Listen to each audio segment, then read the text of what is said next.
Welcome to Penrose Learning, where we make understanding easy. You're starting with Power Options because that setting controls screen brightness in Windows 7. Once the control panel opens, go to Hardware and Sound and click Power Options.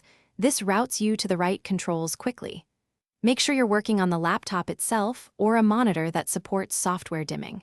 If you see no brightness slider yet, don't panic, you'll enable it next. For now, keep this window open and focus on the active power plan displayed at the top of the list. Now adjust the plan settings to change brightness levels for both battery and plugged-in modes. Click Change Plan settings beside your active plan, then move the on battery and plugged-in sliders to the desired level. You'll see the screen respond in real time. Make sure to click Save Changes so Windows remembers these values. If sliders are missing, you'll need to open Device Manager to update the display adapter driver. Do that after you finish here, because driver issues often hide brightness. To finish, confirm the display driver is current so Windows exposes brightness controls. Open Device Manager, expand Display Adapters, right-click the adapter and choose Update Driver Software. Use Automatic Search or install the vendor package.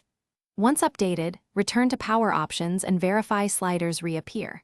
If controls still fail, restart the PC to complete driver installation. Troubleshooting tip: if problems persist, download and reinstall the exact driver from the laptop or GPU maker. This fixes missing brightness controls about 90% of the time. Thanks for watching. If this was helpful, leave a like and consider subscribing. See you next time.